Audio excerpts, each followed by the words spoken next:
Sometimes it's better to just run out of gas. This world is a strange one. Gas stations are very creepy and awkward places.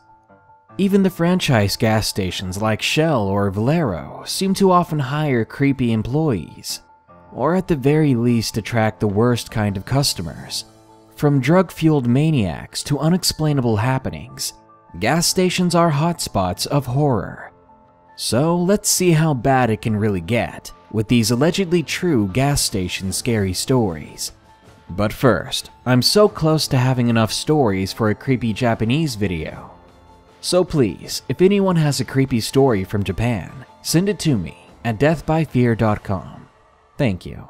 Now, some jerk smoking while pumping gas is the last thing you need to worry about. Number 1. The Pit Stop Creeper. Submitted by Ava.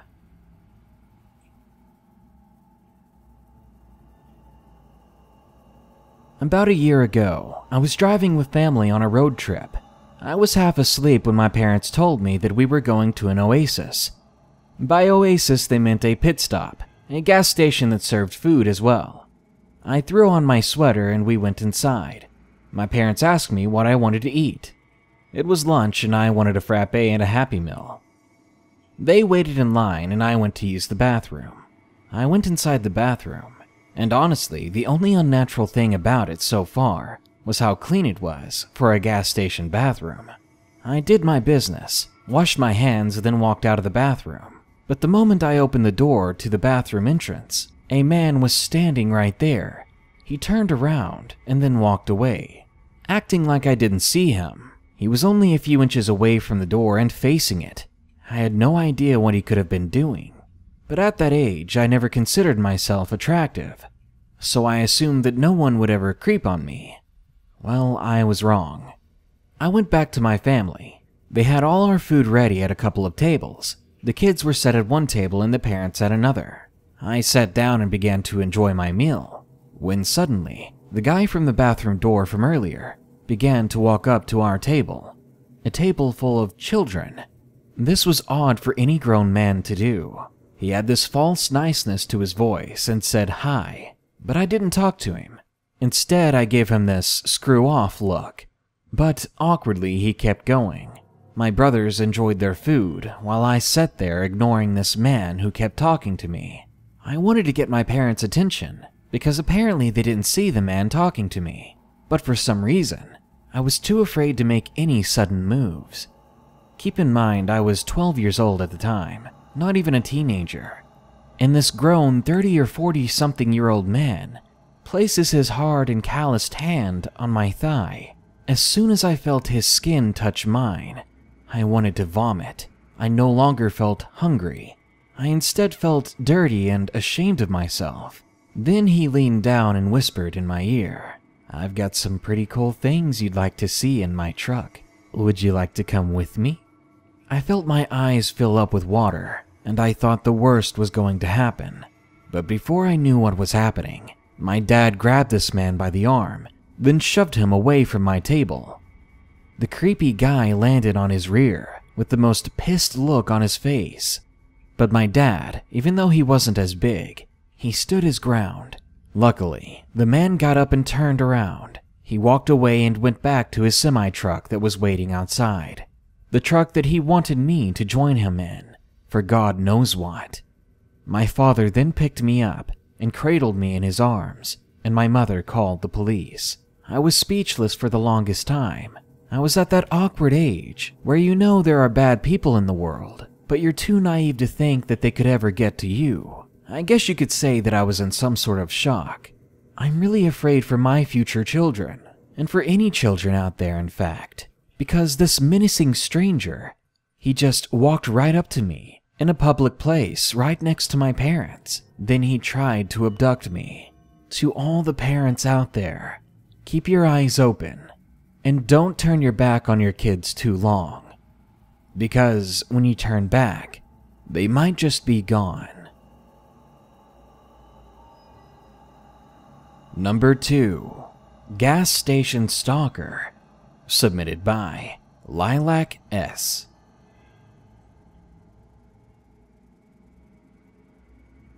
I worked from 2 to 10 p.m. at a small gas station in a decent part of my new town. It was my first job, and I'd like to have considered myself good at it when it comes to dealing with people that aren't welcome. Despite most of the people being friendly and the area being relatively safe, we still got a lot of weirdos and druggies by the time 9 p.m. rolled around. I'm 19 and I'm only 5'2". I'm pretty small for a guy my age, so if someone ever jumped the counter to try and attack me, there's not a whole lot I could do. And I was so sure that was going to happen just a few nights ago. You see, I normally worked with my sister who's the same age as me. However, she was off this time, and I was stuck working with my other coworker. She was nice but didn't talk too much, and we weren't really friends. She worked from 11 to 7 p.m., and when she got off, I would be entirely alone with no help, and nothing but a small counter protecting me from the dangerous people that could show up. This didn't faze me much, as I'd worked almost an entire shift by myself before. This night, however, took a slight turn for the worst. It was close to 10, and I was preparing to be picked up by my parents and my sister. Not many people had come in that night, so I jumped a bit when I heard the doors suddenly slide open. I looked up to see a man in a gray wife-beater shirt and gray sweatpants. He had shaved blonde hair, was about 5'8", and right off the bat I noticed that something was weird about the man. He was stumbling a bit as he walked over to the beer section. I figured perhaps he was crippled in a way and just had trouble walking, but my thoughts soon changed as he approached the counter with a couple of cans of beer. He basically slammed them on the counter, and being the timid person I was, I jumped back subtly and avoided eye contact. I forced my customer service grin on my face, and I asked him if this was everything he needed. The man didn't respond. He just began digging through his pockets for cash or a wallet as I rang up his items. He kept muttering something about people not giving him money, and how angry he was going to be if they forgot it. I nervously chuckled and just replied with, "Yeah, I wouldn't blame you." My heart was pounding in my chest, and I kept my eyes locked on the counter. That's when I noticed that he seemed to be taking off his pants. Or at least that's what my mind went straight to, since I was in a state of panic. I got a clear view of everything. He even reached into his boxers to look for the money there. I didn't say anything. I just kept quiet and prayed for it to end soon. After he dug through his pants for a while, casually flashing me here and there, he went to grab his beers and put them back because he realized he had no money on him. He grabbed the product, put it back on the shelf after touching himself, basically. He almost fell onto the counter and smashed his beers. Luckily, it was canned and none of them broke, but my hands were shaking at this point. The guy was unpredictable. Before he left the store, he looked at me with this weird expression. It was almost vacant. Then I heard him say in a very slurred voice, "Bet you got a lot of cash back there." Then he took a step towards me, as if considering his next action. Then, luckily, he turned around and stumbled out. I sighed in relief. I knew what he had been thinking. He had been deciding whether or not to rob me. What a psycho. I was just about to put the beers back in their rightful place when I heard the doors open again. But instead of seeing the drugged-out man, I looked up to see my mom, dad, and sister. I let out a big sigh. It was a sigh I didn't know I was holding, since I could barely breathe before. "Hey kid," my mom greeted in her usual optimistic tone that always set my mind at ease. "What's with the druggie outside?" my dad asked. He knew this area quite well, and druggies were honestly nothing new to any of us. I'm not sure," I started, but I was cut off by my sister cheerfully greeting me with a tight and awkward sibling hug. I hugged her back when she noticed I was breathing heavy, as did our mom. "Are you okay?" she asked, leaning back from our hug. I didn't let her break it despite the uncomfortable closeness. "Yeah, I'm fine," I breathed out. then nodded in the direction of the man still outside. "It's just that guy. I think he's on something. He came in here, nearly undressed in front of me, and believe me, I saw enough. Then he slammed a bunch of crap around." We all looked at the man, who was staring back at me. My parents seemed disgusted and urged my sister to lock the doors. She went over to do so. The way the doors worked was that there was a setting you could switch it to, so the doors closed without needing bolted shut. They simply needed opened manually, and it made it easy to let people out when we were closing up for the night. That's when we heard him shouting at police sirens, screaming in fact. The doors shut slowly when they're on this setting, and as my sister was rushing back, the man slammed his entire body weight into the doors, stopping them from shutting. I think we all jumped when that happened. Thankfully, I'd calmed down a bit since my family was there, so I wasn't a panicking mess, but I was still freaked the hell out. The man stumbled and grumbled inside, and my mom and dad yelled at him that we were closed, to which the man glared and went to get more beer. It almost looked like he was reaching into his pocket to bring something out to show to my dad. He was staring at him as if he wanted to fight him, and something told me this guy wouldn't have fought fair. In fact, I was sure at this point that the guy wasn't unarmed. Luckily, my dad was a big guy, and assertive and dominant when he needed to be, so the guy didn't dare do anything. Despite his drug-fueled mind, he knew my dad could probably take him. The man paced around the store for a bit, beer in hand, before putting it back. Maybe he felt unwelcome, or something like that. Maybe in his intoxicated mind, he actually made sense of what was going on. My dad urged my sister to call the police, and she ran into the back to get the phone and call them. As she did this, the man stumbled back out of the store and continued to scream and shout at the distant sirens, stomping around the parking lot.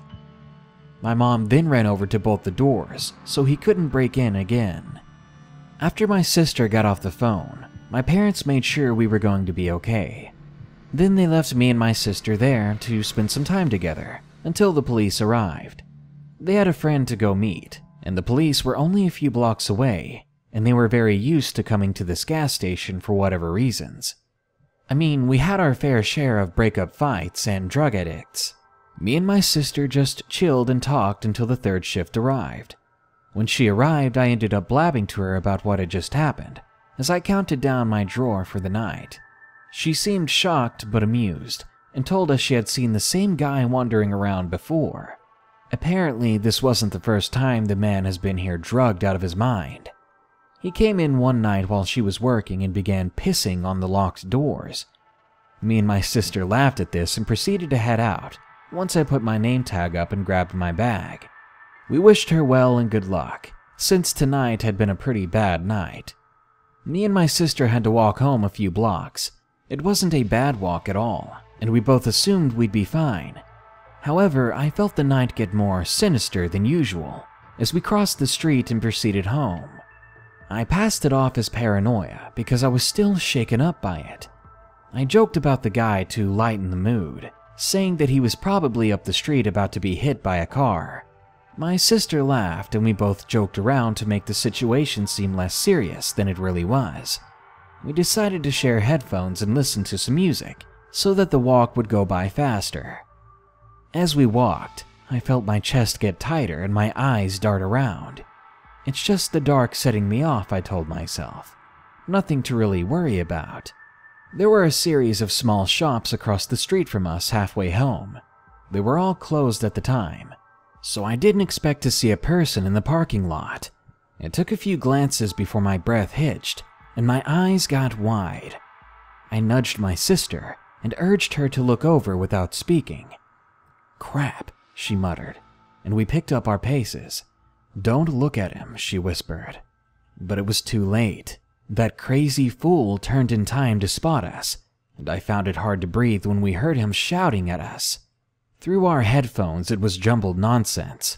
I wish I could have heard what he was saying, but I'm kind of glad I didn't. I pulled out my pocket knife that Dad recently gave me and I opened it, holding it as tight as possible. My sister urged me to stay quiet and keep looking down. I didn't know why. I had the urge to look behind me, but I didn't want him to know we knew he was following us. I knew he was. I just didn't know how close. Finally, as we approached our next turn, my sister grabbed my arm and pulled me up a grassy hill. Over it were apartments. It was quite a confusing group of buildings, so we could cut through there and easily lose him. Once we were far enough in and no longer heard his screaming, we took out our headphones and finally breathed.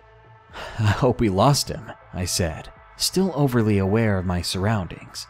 "I think we did. I don't hear him screaming anymore," she replied, somehow less panicked than I was. "How close was he anyway?" I asked, finally feeling safe enough to ask it.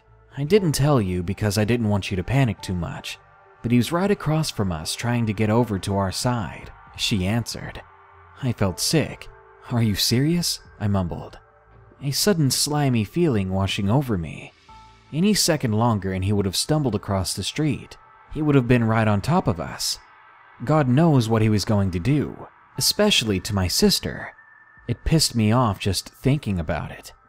My sister's no frail or skinny girl. She's not overweight by any means. She's stout and strong though, and she wouldn't hesitate to fight back, even against her older brother. It sounds pathetic, but I felt safe with her. The rest of the way home we chatted a bit and kept looking behind us, just talking about what could have happened and trying to think of the bright side. We got home safe and told our brother about what had happened. Apparently he already knew thanks to Mom and Dad, and he went outside to make sure the guy didn't come too close to the house if he had followed us still. I told him to be safe. Then I stripped my work clothes and hopped into our bunk bed.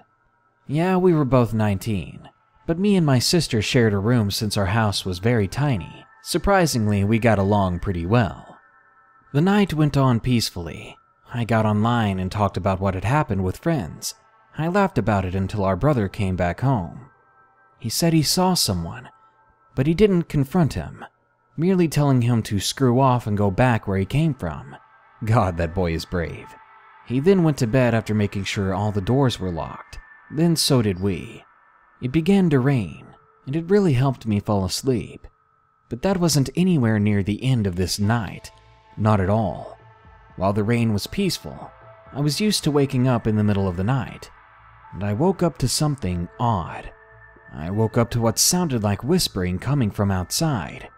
I groaned and rolled over, trying to ignore it, thinking it was my half-asleep mind trying to play tricks on me. That's when I heard scratching. My eyes snapped open, and my heart instantly ached with pounding. Slight taps on the outside pane, accompanied by quiet swearing and murmuring. It made me so scared that tears rolled down my cheeks in fear. I'm no man by any means, I'll admit that right now. It stopped eventually, and I heard crunching leaves getting quieter and more distant by the second. But I remained there, unable to go back to sleep, quietly sobbing like a shaking child who had just seen their first horror film. I'm glad I don't work there anymore. I feel much safer. If you work late nights, especially at a gas station, be careful. Have some sort of legal weapon with you, and stay safe.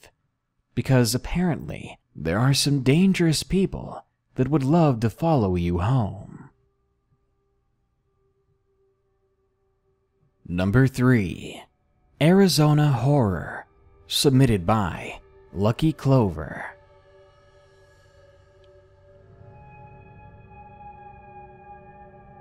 Me and my foster mother Sally and her husband Jim were going to Phoenix, Arizona in a 3-seated motorcycle. I was in the side seat with Bouncer, our little miniature pincher. We got to Arizona, but to get to Phoenix, I remember we had to cross this menacing-looking bridge. I was asleep and Jim turned into a gas station by the bridge. Jim and Sally left me outside while they went in. Bouncer was my only protection.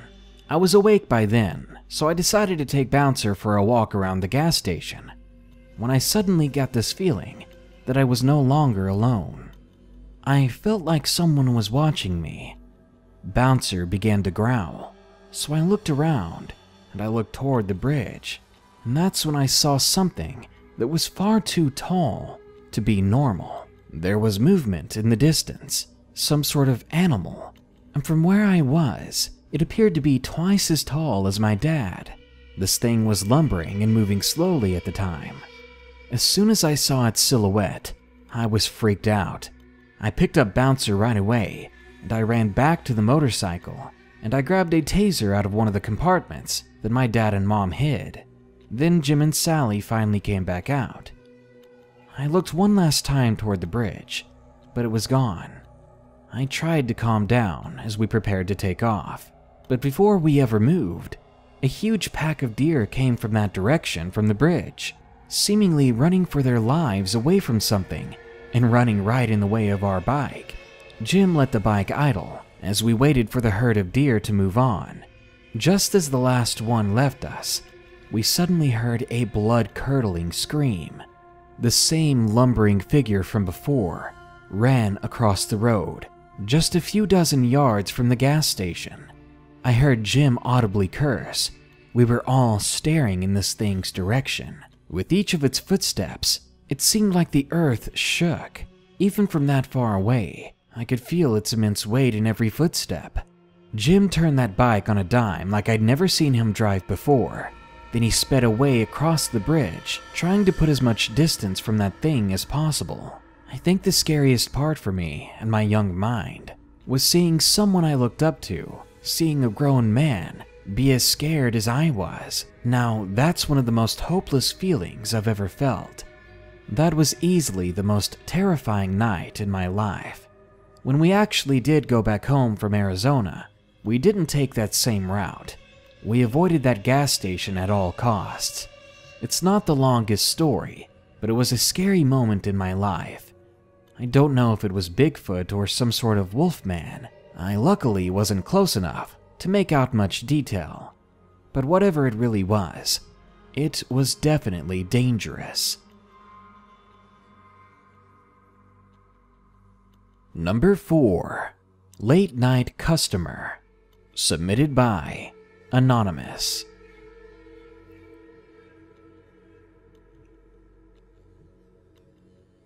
This story happened recently, and I'd rather keep my name out of it for security reasons.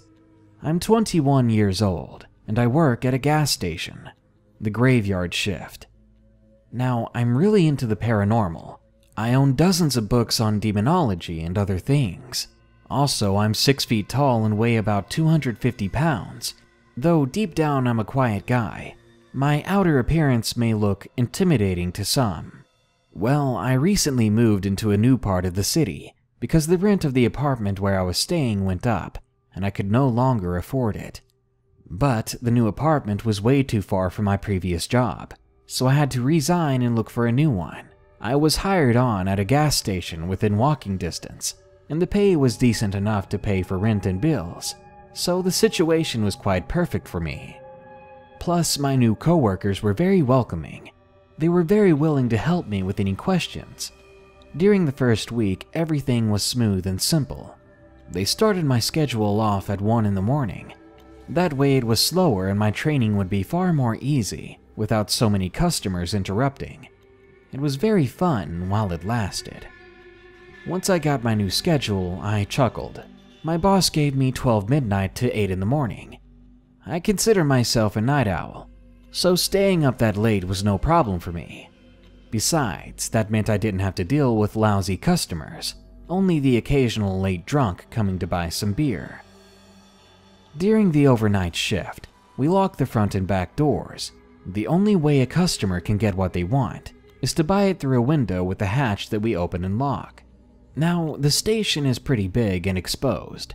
The front is completely glass, like in the movie The Mist. My duties as an overnight employee are basic.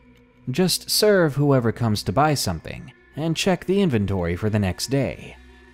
Since there are no managers around during these hours, and I'm the only employee, I gave myself the privilege of bringing my headphones for when I get bored, so at least I can listen to some music. One night around 11:45 p.m., I got out of my apartment and began walking towards the gas station. Since my apartment complex is on a bad side of the city, I always carry one of those metal extendable batons with me, just in case. I put on my headphones and noticed something wrong with them. They wouldn't play any music. The wires must have been bad, I thought, because all they would play was this static sound. It really weirded me out. I unplugged the headphones and tried to see if it was my phone too. But no, the speakers seemed to be working just fine. I tried to plug the headphones in one more time, and they started to work. But as soon as they went on, I felt something on my back. You know, that feeling when you're alone in the dark, and you know someone else is there with you. I looked back behind me, and I saw nothing, just an empty street. I kept walking and got the same sensation. I turned around again just in time to see a figure. As soon as I turned to look, they hid behind some bushes and trees on an empty property next to the station. That property was completely abandoned. It was all tall grass, bushes, and dense trees. It was the usual hideout for weed smokers and drug dealers, so I assumed it was just a guy smoking some weed or waiting to sell to somebody, and I left it at that. Once I got to work, I let my boss know with a text message, and the night shift employee left for the night after handing me the keys. I locked the doors and checked inventory. So far, everything was calm. From under the counter, I took out a graphic novel to read while listening to music. Usually, we only get about 3 to 5 customers during the night shift, and the night was barely starting, so I had no worries. Plus, it was a weekday, so I highly doubted anyone would come at all. Around 2 a.m., I noticed a person standing by the gas pumps. It wasn't unusual. Sometimes homeless people would go and sleep there. Those folks would sleep anywhere if they could. But something was different about this person. They were wearing a long trench coat, and I could not see their face, even with the bright lights illuminating them. The person raised their right arm and waved at me. At first, it weirded me out. Then I thought, what the hell, and I waved back. And that was a mistake. As soon as I raised my arm, the person lowered theirs and just stood there, silent and still. Slightly annoyed by that, I went back to my novel and tried to ignore them. After a good half an hour, the lights began to flicker. I sighed and put down the novel and took off my headphones, going to the back to check on the power. This happens quite a lot. The fuses here go out quite often, and I blamed it on bad wiring. Once in the back, the lights just completely shut off, and I got to admit it was so sudden. I got scared for a second, but then I remembered my phone had a flashlight, and God bless technology. I found the switch and turned on the emergency power. That's there in case stuff like this goes down, and a big vehicle like a truck is in the middle of fueling up. I decided to text my boss and let him know about the power before writing a report. Once I got back to the front again, I saw something that sent a chill down my spine. That person that had been standing by the pumps was now right outside the front door, staring at me. I had a good look at their face too, and it was horrifying. There was something wrong with them. They looked diseased or malnourished because their skin was slightly blue. They were bald, and their eyes were black with a blue iris that stood out from a distance. And the worst part was their smile, a way too big smile that went from ear to ear. I didn't know how to react. It was too sudden, and this person was easily taller than me, probably 6.5 or 7 feet. Being my size, I don't easily get intimidated. But this person, they made my knees weak with fear. I gathered all the courage I had inside, and I spoke. "Can I help you?" I asked in the most serious tone I could. They pointed at the boxes of beef jerky on top of one of the aisles. "Okay then," I muttered, walking to the beef jerky, while taking my eyes off of the guy. "This?" I pointed at the food. Still with that massive smile on their face, they nodded. "All right then, I'll meet you at the window." I grabbed some of the beef jerky, not knowing how much he wanted. I walked over to the hatch, completely nervous. The guy moved to the window, keeping a 2 feet distance from it. Once he was right in front of me, I almost let out a whimper. He was far taller up close and terrifying. I could hear him breathing heavily, like he had just run some marathon. I looked down, and this time I could not hold it in. I let out a scream when I saw his feet. Well, I could no longer say he, because he's not a person. It was like a reptile. Its feet were like those of some chameleon, split in two with 4 large toes ending in claws. I stumbled backward, thinking, what the hell? And I could barely breathe. The thing put its hand on the glass and leaned towards it. Its hand was huge and also had claws. Its face was touching the window, and its eyes were fixated on me. I was praying that it didn't try to break through the glass. That would be bad. It slid its hand to the rear of the hatch. That's where we give customers their change. The claws made their way inside trying to reach me, and I took a step back, trying to say go away, but all that came out was nonsense. I had no idea how to take on this thing, and I reached for my baton, extending it, and I tried to look as intimidating as possible to the creature, but all it did was laugh. The creature chuckled at me, and it pulled its hand away from the window. When I could finally speak fluently again, I said to it, "What are you?" I kept yelling at it, trying to be intimidating, but the thing didn't move a muscle. Its menacing smile didn't lower one bit. At this point, it was just a staring contest. Me with my baton in hand, and this monstrosity looking down at me. It felt like it lasted an eternity. It walked towards the front door eventually. It began to push it open violently, trying to get in. "No, you don't." I ran to the door, dropped the beef jerky, and pushed towards its direction so that the thing could not get in. And the only thing keeping the door closed was a chain and padlock, and 2 small bolted locks on the top and bottom of the doors. If that thing was as strong as I thought it was, the door was not going to hold. "Just go away," I yelled desperately, trying to keep my composure, but I could not deny the urge that I wanted to cry. The bolts gave up, and the doors almost opened, but thanks to the chains they held, leaving nothing more than a half-foot opening, big enough for that creature to slip its hand inside. Adrenaline or bravery, or maybe sheer stupidity, made me react. And the reaction I had was to hit it as hard as I could with my weapon. After I did, the creature stopped smiling and went serious. "I'll hit you again. Get out of here. Just stay back," I said. It pulled its hand away and stood there, staring at me. There was complete silence, just me and this thing that tried to look like a person. Then my phone began ringing.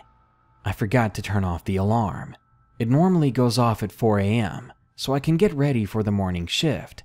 The ringtone caught me off guard, causing me to look away from the creature, giving it plenty of time to push open the door violently, almost ripping the handles from the chains, and I could hear it panting now. My first thought was to kick the doors, trying to push it away, and it worked. It backed away and began to smile again. It walked backwards 4 steps. Then it raised its hand again, this time only showing 3 fingers, before it finally walked away and disappeared into the night. Soon the next shift arrived, along with my manager. They both noticed the door handles almost broken and demanded answers from me right away. I knew they wouldn't believe my story.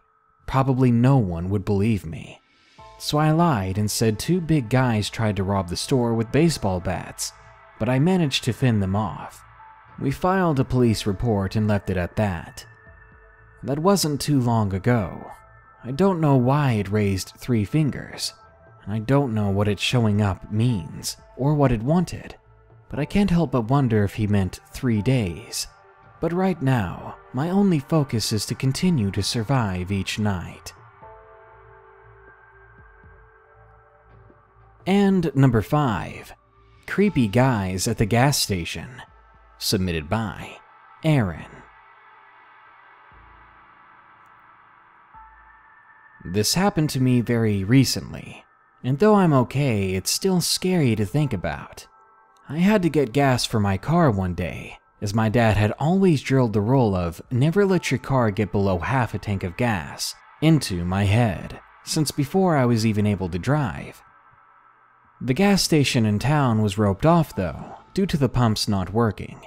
Unfortunately, this is a fairly regular occurrence now. These gas pumps are new and the gas station hasn't worked out the bugs yet. But there was another gas station on the outskirts of town, so I decided to go to that one instead. This gas station wasn't completely packed, but it was much more busy than usual. I was able to find a spot that was open, but I was behind a large truck.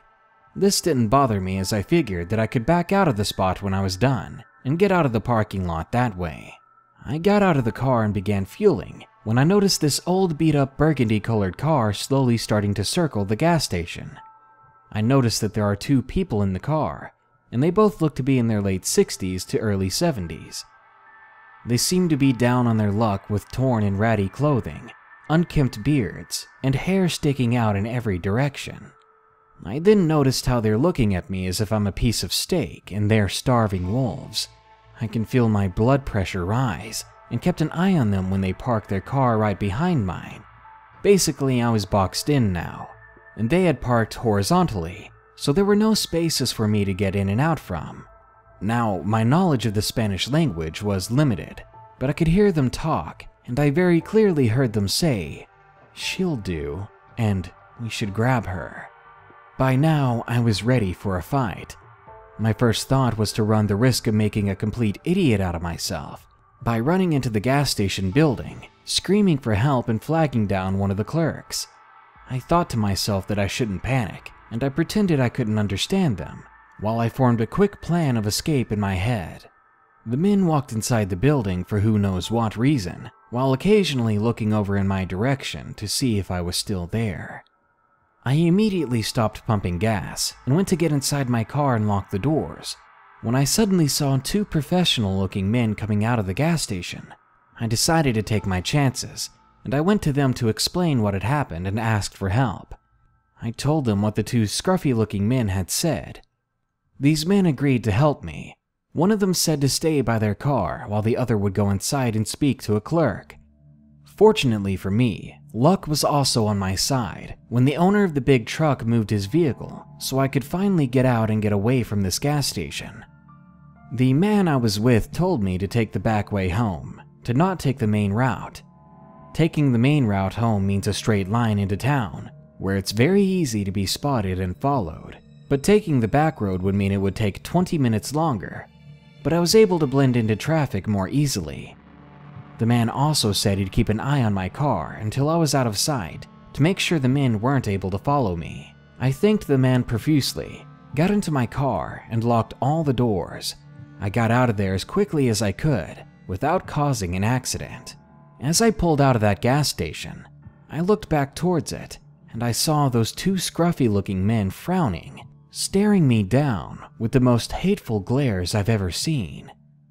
I don't know what those 2 men wanted, what they were planning on doing to me, but I'm glad that I didn't find out. I'll never be going back to that gas station again. I'm very lucky there were 2 guys like the professional-looking ones who decided to help, and as for the 2 creepy men, I hope you get what you deserve.